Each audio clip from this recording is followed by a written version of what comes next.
Avec ses 3273 licenciés, toutes disciplines confondues, le département des Côtes-d'Armor est le plus prolifique en matière de cyclisme. Du BMX, du VTT, du cyclocross et bien évidemment du cyclisme traditionnel. En ce début de saison sur route, nous avons cherché à savoir pourquoi le cyclisme était si développé en Côtes-d'Armor et plus largement en Bretagne. Voilà ce que les principaux acteurs nous ont répondu. La Bretagne, c'est une terre de vélo, c'est en tout cas ce qu'on entend partout. Ouais, la Bretagne, c'est sûr que c'est une grande patrie du vélo. Je dirais que c'est une terre de vélo, un peu la Bretagne. Donc. On dit Bretagne, terre de cyclisme, il y a pas photo quoi. Et puis après on a des beaux emblèmes, hein, des gens en cyclisme, Bernard Hinault, en BMX Laetitia Le Corguillier. En VTT du coup, maintenant c'est moi je pense qui donne envie aussi des jeunes de pédaler. Donc ça part de là aussi. Donc, puis on a des beaux clubs dans la région, on a de quoi faire aussi, on a des beaux terrains. Donc tout ça fait que voilà, on arrive à sortir des champions. Des grands champions tous originaires des Côtes-d'Armor. Mais là où le constat est encore plus frappant, c'est sur le cyclisme traditionnel. Aujourd'hui, la Bretagne compte une vingtaine de cyclistes professionnels, dont 8 viennent des Côtes-d'Armor. Des chiffres impressionnants qui témoignent d'un engouement général autour de la pratique. Pour en parler, Samuel Monneret, Élie Gesbert, Johan Lebon, mais d'abord Sébastien Hinault. J'ai déjà eu la chance d'avoir le comité de Bretagne aussi dans un premier temps qui a pu me permettre d'aller faire des belles courses, les premiers championnats de France en cadet et puis après en junior. Comme Sébastien Hinault, professionnel du team YAM, ils sont nombreux à avoir bénéficié de stages organisés par le comité de Bretagne de cyclisme. Un comité qui attribue 150 000 € par an à la formation sur route et dont les multiples actions favorisent l'accession au haut niveau. L'accent il est mis dans la catégorie junior qui est souvent une catégorie charnière et hyper importante pour la suite d'une carrière chez un cycliste à potentiel. Et clairement les priorités qu'on a dégagées, c'est prendre le relais des clubs pour accompagner nos meilleurs juniors et les accompagner vers les structures de division nationale, donc les clubs de division nationale. Un Élie Gesbert, ça pourrait être un très bon coureur de course par étapes. C'est un très bon grimpeur et il est, pour la petite histoire, il est quand même champion de France chrono et champion de France de la course en ligne. Donc là, on a un profil de coureur qui pourrait montrer des belles choses sur des courses par étapes.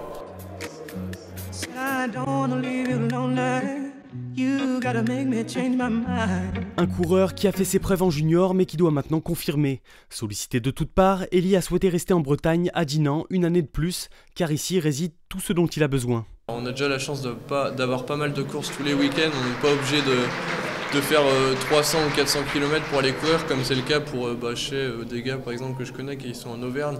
C'est vraiment la galère pour pouvoir courir une fois, l'été, de courir une fois tous les week-ends, alors que nous l'été, si on veut, on peut courir en nocturne le mercredi soir, le jeudi soir, le vendredi soir, on peut courir le samedi, on peut courir le dimanche.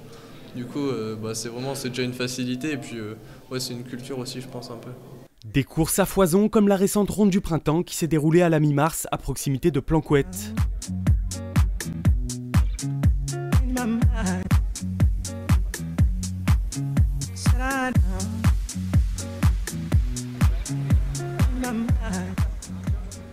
La ronde du printemps, c'est une belle course, c'est un beau parcours, des belles routes, beaux reliefs. Johan Lebon est professionnel à la Française des Jeux et a auparavant gagné ce rendez-vous incontournable du calendrier junior.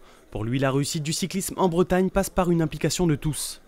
Après, il y a beaucoup de bénévoles aussi, que ce soit sur les courses ou dans les sélections départementales. Il y en a beaucoup qui ont d'ailleurs fait beaucoup de boulot. Même moi, je me rappelle étant junior, des bénévoles qui venaient avec nous à l'autre bout de la France, plaisir de nous aider et de nous envoyer sur les courses, quoi. Donc c'est vraiment grâce à ces gens-là que le vélo reste quand même intéressant, important en Bretagne, quoi. Une Bretagne aussi marquée par un terrain très polyvalent. Nous, on n'a pas de haute montagne certes, mais on a quand même beaucoup de routes, des routes de qualité. On a aussi du relief à certains endroits de la Bretagne. Donc on a en fait tout type de parcours qui permettent d'évoluer, on peut évoluer sur plein de parcours et donc du coup développer un panel très important de qualité chez nos coureurs. Et ces coureurs bretons font peur. Dès le plus jeune âge, ils sévissent dans le peloton et laissent rarement de chance aux autres de s'imposer. Le maillot Guenadu, C'est presque une pancarte de favori qu'on a dans le dos. Que ce soit pour les challenges nationaux ou pour le championnat de France, à chaque fois, le comité de Bretagne, dès qu'il arrivait sur la course, on était craint. Des coureurs qui faisaient peur jadis et qui le font toujours aujourd'hui. Le secret pour devenir professionnel, le voici. De rester sérieux tout en pratiquant son sport toujours avec passion, quoi. C'est parce que c'est surtout ça qui fait que ça dure et que si au bout d'un moment tu t'entraînes juste par obligation, ça ne pourra pas marcher. Donc il faut que ça reste une passion et forcément il faut qu'il y ait des résultats aussi. Mais si tu t'entraînes et que tu es sérieux et que tu as envie, là, généralement ça marche, quoi. Un secret qui n'en est pas vraiment un. Et c'est avec ce type de champion que la passion pour le cyclisme perdure et perdurera encore en Côte d'Armor comme en Bretagne. Atlantique, Darmon peut-être, et attention, c'est l'arrivée de Darmon devant David Tonu à la 3e.